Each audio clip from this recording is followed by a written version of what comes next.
मित्रों नमस्कार, मैं हूं पंडित कैलाश चंद्र जोशी और आप देख रहे हैं मेरा यूट्यूब चैनल संस्कृत विशेष। मित्रों, आज बात करूंगा मकर राशि के जातकों के लिए मासिक राशिफल अप्रैल 2024। मित्रों, यह पहली अप्रैल का गोचर मकर राशि के जातकों के लिए आपके सामने है और थंबनेल आपने देखा। सूर्य गुरु बने बलवान, शनि मंगल का वरदान और स्वास्थ्य का रखें विशेष ध्यान। स्वास्थ्य का विशेष ध्यान पूरे महीने नहीं रखना है, कुछ दिन अप्रैल के आरंभ में आपने रखना है। वह आपको सब विस्तार पूर्वक 10-12 मिनट तक चर्चा करेंगे। मित्रों, सर्वप्रथम आपको बताना चाहता हूं, यह जो मकर राशि के जातकों के लिए राशिफल है, यह आपकी मून साइन चंद्र राशि जन्म राशि पर आधारित है।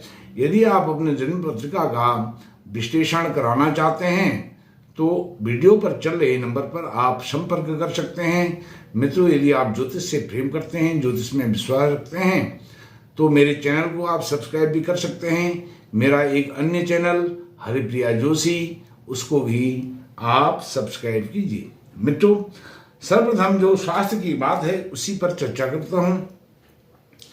आपके अष्टमेश सूर्य नारायण भगवान राहु के साथ पीड़ित हो रहे हैं तृतीय भाव में। तो आपने 13 अप्रैल तक अपने स्वास्थ्य का विशेष ध्यान रखना है, क्योंकि वह कष्ट भाव के स्वामी हैं और राहु के साथ युति बना करके ग्रहण योग की स्थिति में है और 8 अप्रैल को इनका ग्रहण योग भी बनेगा राहु के साथ। और उस दिन ही नहीं, उससे पहले जब आप इस वीडियो के माध्यम से यह जानकारी ले रहे हैं तो आप इस वीडियो को सुनने के दूसरे दिन से ही सूर्य नारायण भगवान को अर्घ्य देना आरंभ कर दें। और शनि मंगल के जो कुछ विपरीत प्रभाव आपके ऊपर हैं, अशुभ प्रभाव हैं, उनके लिए आप रोज रोज हनुमान चालीसा का पाठ 2 समय करें, 2 बार करें दिन में, सुबह शाम। तो इससे आपके सारे कष्टों की निवृत्ति होगी, आपको स्वास्थ्य लाभ भी होगा, अन्य लाभ भी होंगे। स्वास्थ्य का विशेष ध्यान रखें। अब आपके करते हैं धन भाव की बात।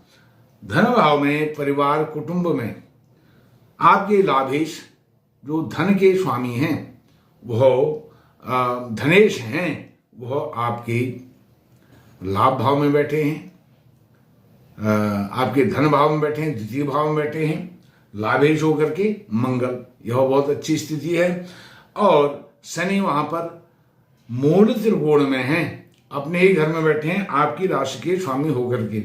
यह धन के आवागमन के लिए बहुत अच्छी स्थिति है जब लाभेश और धनेश वहां पर एक साथ विराजमान हैं। हालांकि आप शनि की 7.5 के अंतिम चरण से गुजर रहे हैं, लेकिन अब शनि का प्रभाव आपके लिए अनुकूल होने वाला है।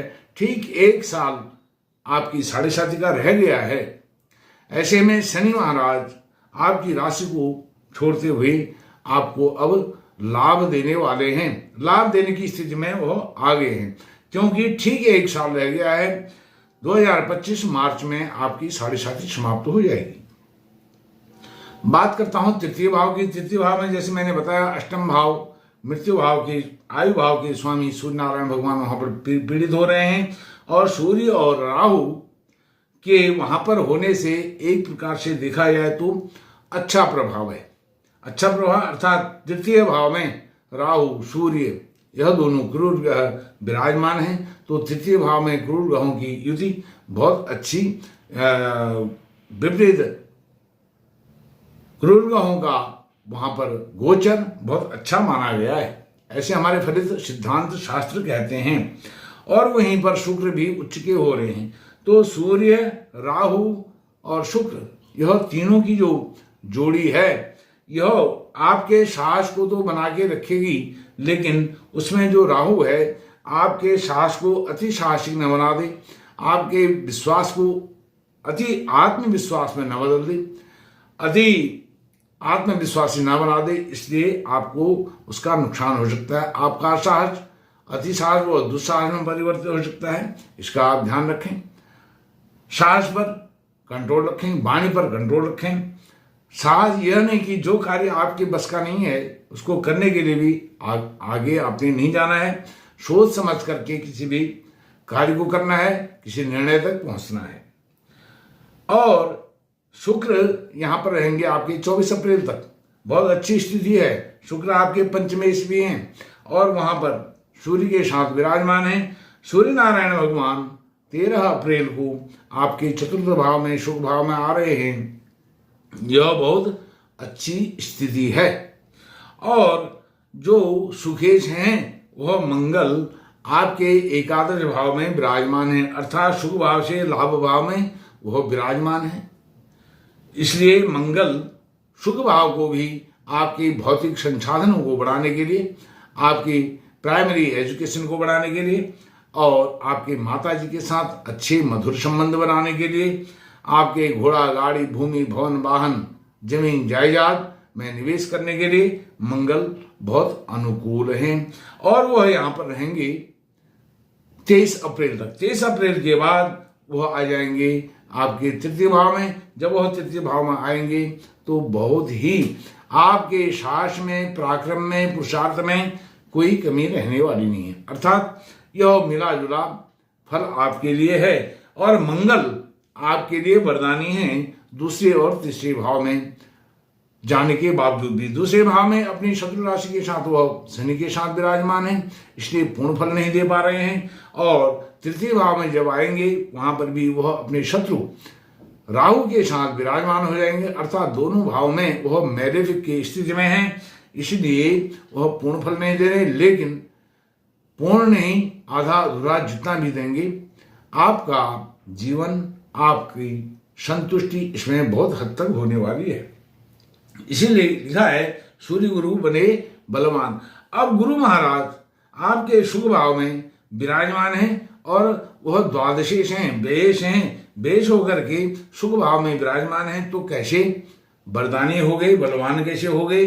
क्योंकि गुरु जहां हैं शुभ भाव से, गुरु का भाव नवम भाव है और वहां से गुरु के व्यय भाव से जहां गुरु विराजमान है वो पंचम भाव है।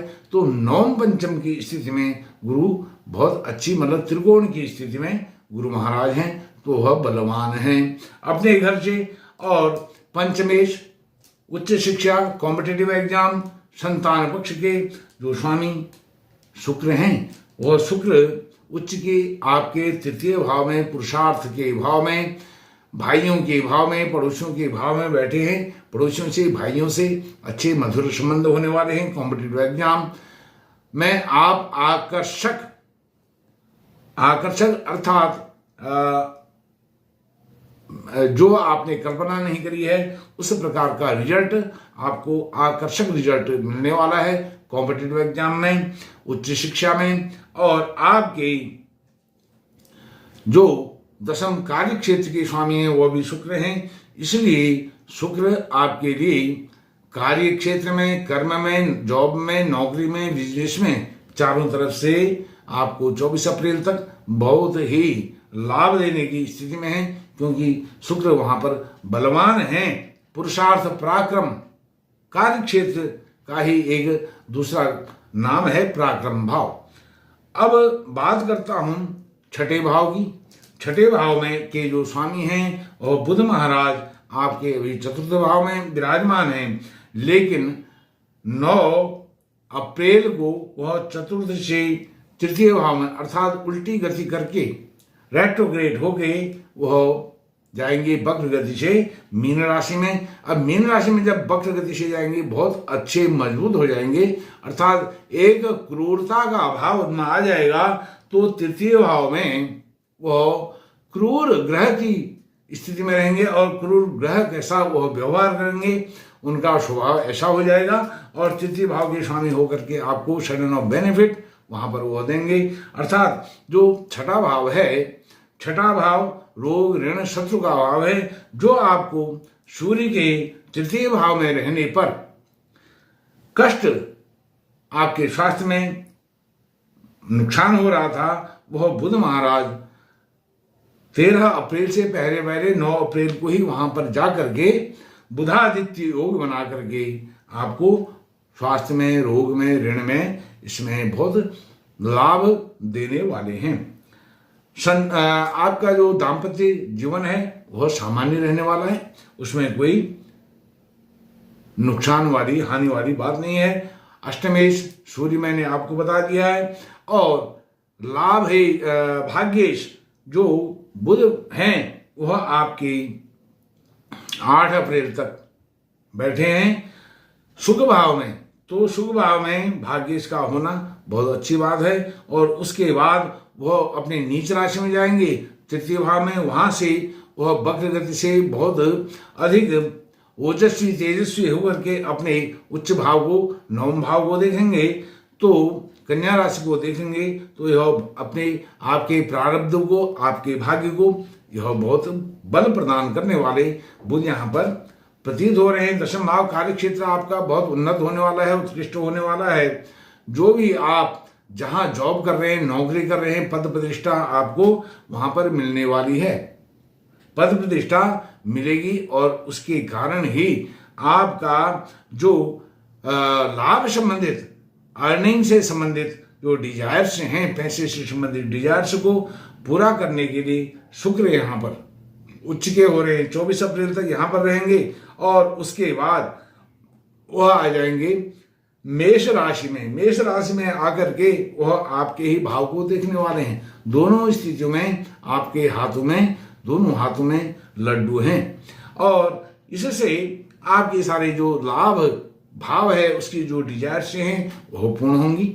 लाभ भाव, लाभेश आपके धन भाव में धनेश के साथ विराजमान है, और व्यय भाव, व्ययेश गुरु महाराज आपकी व्यय भाव से पंचम में मित्र राशि में विराजमान है। वहां पर सूर्य नारायण भगवान भी आ जाएंगे, जो आपके भाग्येश होते हैं, अर्थात धनु राशि के जो भाग्येश होते हैं, अर्थात आपके जो अष्टमेश हैं, तो आपको स्वास्थ्य से जो नुकसान हो रहा था, व्यय हो रहा था, वह व्यय कम कराएंगे गुरु और सूर्य मिल करके यहाँ पर, अर्थात आपको सुख की अनुभूति होगी, सुख आपको प्राप्त होगा। मित्रों, इस प्रकार से जो मैंने उपाय आपको बताए हैं, सूर्य नारायण भगवान को रोज अर्घ्य दीजिए, और हनुमान चालीसा का पाठ आप रोज करें, 2-2 बार करें, तो यह आपके लिए बहुत ही उत्तम लाभदायक होगा। मित्रों, आपका कोटि कोटि धन्यवाद। नमस्कार।